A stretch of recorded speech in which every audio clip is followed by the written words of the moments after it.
Bonjour, c'est dans cette séance, c'est la séance 3 de la séquence 4. Bien, dans cette séance, nous allons voir quelques fonctions techniques qui réalisent la fonction d'usage se loger. Vous vous souvenez que la fonction d'usage, elle se décline en plusieurs fonctions techniques. On ne va pas les voir tous, on va les voir quelques-unes des fonctions techniques. En deuxième partie, on va voir une présentation graphique d'un cahier des charges d'une habitation. Et là encore, il est un peu partiel, mais c'est suffisant pour avoir une notion. Ensuite, on va, au pareil, pas avoir toutes les solutions techniques retenues dans une habitation, c'est un peu long, mais on va regarder quelques-unes des solutions techniques pour euh, réaliser les fonctions techniques. Parce que quand une fonction technique est réalisée par une solution. Alors, et en dernière partie, nous allons voir un petit peu le vocabulaire employé dans les structures d'une maison, une partie du vocabulaire. Bien là. Alors, dans cette, on se souvient que la fonction se loger, on a dit, elle se décline en plusieurs fonctions techniques. Que signifie se loger? Mais techniquement, ça veut dire pouvoir être protégé des intempéries, être par exemple protégé du froid et du chaud, de la chaleur et du froid. Euh, Se protéger aussi, se loger, c'est aussi se protéger des voleurs, des agresseurs, des passants et des humains, même des animaux. Et une autre fonction, par exemple, permet de pouvoir faire de la cuisine et manger. Donc, ceci, donc, pour réaliser la fonction d'usage se loger, on doit techniquement réaliser toutes ces fonctions et elles sont, je vous le rappelle, elles sont que partielles. Il y a beaucoup d'autres fonctions techniques dont on n'a pas parlé dans cette diapositive-là. Mais le but n'est pas de les énumérer tous, mais de se souvenir comment se décline la fonction d'usage en plusieurs fonctions techniques. Et là, j'en ai mis que trois, que quatre, voilà.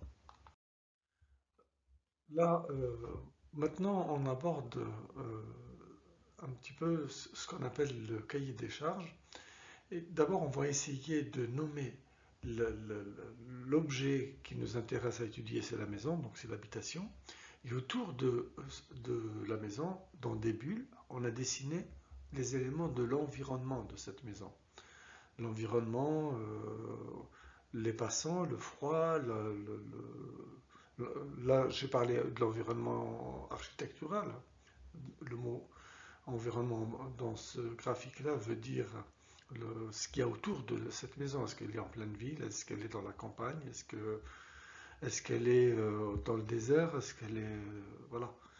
Est-ce qu'elle est sur une montagne? Donc l'environnement immédiat.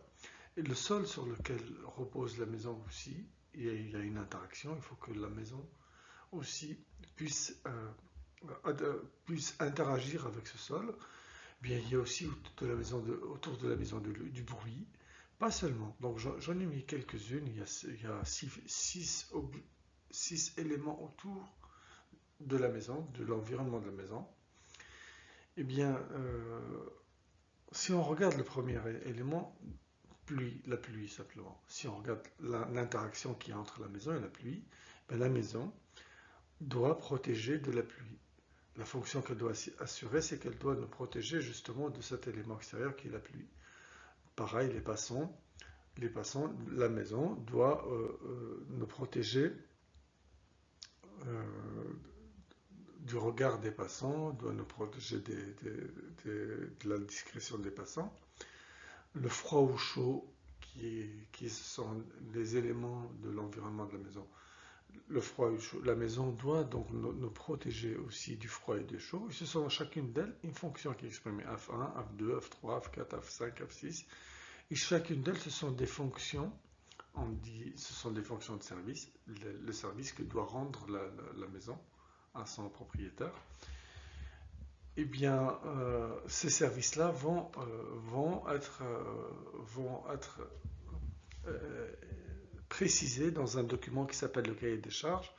C'est-à-dire, si on livre une maison, le constructeur, quand il livre une maison, doit répondre, il doit avoir réalisé les fonctions attendues. Ce sont les fonctions de service. Eh bien, ils sont attendus, mais à quel point? Parce qu'en fait, on dit isolé du froid, mais quel froid exactement? Est-ce que la maison, si elle est conçue à Paris, elle va être conçue pour supporter le froid habituel de Paris, mais c'est pas la même chose si cette maison était en plein désert. Elle sera certainement construite différemment, avec des matériaux différemment, parce que le froid euh, dans cet environnement est différent. Peut-être qu'il n'y a pas beaucoup de froid, donc les murs doivent être très, très épais, ou que la matière peut être différente, etc. Voilà. Donc, voilà, on passe ici, par exemple, se protéger des intempéries. La fonction technique, se protéger des intempéries. Une des fonctions techniques qu'on avait vues tout à l'heure parmi les quatre qu'on a mis. Ben, se protéger ici, dans cette maison-là, ben, se protéger des intempéries, on a juste créé une toiture en terre cuite, qui est étanche, qui résiste à la pluie, à la neige, et qui est bien attachée, ficelée. Elle est dimensionnée pour supporter les intempéries habituelles de cette région-là. C'est pas la seule possibilité, c'est une des fonctions, des solutions techniques. On aurait pu avoir une autre matière, une autre forme, pour protéger des intempéries. Parce que la solution technique, elle aussi, elle n'est pas unique. Elle dépend du milieu, elle dépend des moyens, elle dépend de ce qu'on attend de cette solution, des performances attendues. Maintenant, ici, on parle de la fonction, une deuxième fonction technique, la fonction technique se protéger du froid. Bien, là, on regarde dans une habitation, je récapitule, dans une habitation, la chaleur emmagasinée à l'intérieur s'échappe, elle quitte la maison parce que les murs ne sont pas très bien isolés. Il y a toujours une petite perte. Et la perte, elle se fait, sur ce schéma-là, elle est expliquée, de 25 à 30% de perte de chaleur se fait par le toit, de 20 à 25 par les murs, 10 à 15% se fait par les fenêtres, 7 à 10% par le plancher, et puis 5 à 10% par les ponts thermiques. Ce qu'on appelle les ponts thermiques, c'est les liaisons entre parois horizontales et parois verticales, plancher et mur. Donc à la liaison entre les deux, il y a une déperdition entre 5 et 10%. Alors, une maison, selon sa qualité d'isolation, on peut lui faire étudier et mesurer quelle est exactement sa capacité de retenir la chaleur, et ce qu'on appelle en fait un diagnostic des performances énergétiques. Alors, les performances énergétiques d'une maison, maintenant, c'est quelque chose qui est obligatoire, qu'il faudra, pour n'importe quel logement en vente, il faut préciser quelle est la performance énergétique de ce logement. A, ce sont les logements très performants, avec 50, plus petit que 50 000 unités, c'est 50 kWh d'épaisseur par mètre carré et par an. Donc, c'est ça comment dire, la mesure, c'est kWh par mètre carré et par an. Donc, quand c'est inférieur à 50, on considère que c'est la classe A, c'est les maisons les mieux isolées. Et bien, quand ça dépasse 450, ce sont des maisons trop nulles. Elles sont, on a dit, un logement énergivore, un logement qui consomme beaucoup trop d'énergie. Il doit être affiché pour que ce diagnostic-là, mesuré par un organisme officiel, et qui permet de l'acheteur d'une maison de savoir à quoi il a affaire et puis quels travaux il doit accomplir pour améliorer l'isolation de cette habitation. Deux fois, il faut prévoir un certain budget, ça coûte assez cher d'isoler une habitation. L'amélioration des performances énergétiques, ben, on peut le faire en faisant soit déjà dès le départ dans la construction, en ayant choisi des matériaux qui sont des matériaux qui ont une bonne isolation, par exemple la brique alvéolée, par exemple ce que vous voyez, il y a des matériaux qui sont plus adaptés que d'autres de- pour assurer une bonne isolation. Sinon, euh, on peut ajouter aussi de l'isolation extérieure, comme vous voyez à gauche de la figure ici, c'est des grosses plaques de polystyrène, c'est expansé, qui assurent une isolation de la maison par rapport à l'extérieur. Bien sûr, ça a des avantages et des inconvénients.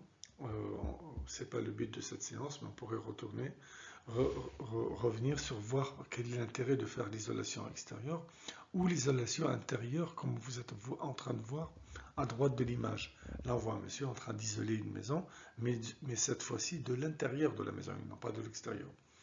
Bon, il est en train de faire des travaux d'isolation à l'intérieur. Les deux travaux d'isolation ont chacun des avantages et des inconvénients. On pourrait les voir quand on approfondirait un petit peu l'isolation. Euh, Là aussi, dernière chose, donc pour améliorer les performances énergétiques d'une maison, il y a aussi ce qu'on appelle les maisons connectées, avoir un système de commande qui permet à l'aide de smartphones, régler plusieurs choses. Ouvrir ou fermer les fenêtres, augmenter, diminuer le chauffage, éteindre ou allumer les lumières, activer ou désactiver l'alarme pour les voleurs, allumer ou éteindre la télévision, etc. Ce sont ce qu'on appelle des systèmes pour maisons connectées. Là maintenant, dans ce document,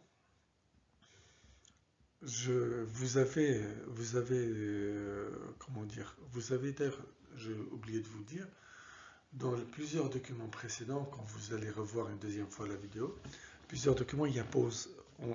Quand je marque pause, ça veut dire que vous avez un document Word devant vous et que vous devez compléter. Vous devez copier les éléments qui sont manquants, qui sont ici sur le tableau. Donc vous regardez ici, vous avez ce schéma-là sur votre document Word qui vous a été distribué et vous complétez les noms de la terminologie qui est employée. Bien, ici, il y a 23 éléments. Bien sûr, je ne vous demanderai pas de les retenir tous. Si vous en retenez quelques-uns, c'est déjà bien. Bon, si vous en retenez une douzaine, disons, allez, une dizaine ou une douzaine, c'est bien. Si vous retenez la moitié. La moitié, c'est bien. Donc, vous regardez, vous prenez toute cette terminologie, et puis vous lisez-la une ou deux fois, puis après essayez de retenir ce que vous avez pu retenir. La séance étant terminée, vous avez donc une feuille Word en recto verso, que vous allez revoir la vidéo tout doucement et faire pause aux endroits qui sont indiqués pour pouvoir compléter votre document Word. Alors je vous souhaite bon courage et travaillez bien. Et puis bonne séance. Au revoir.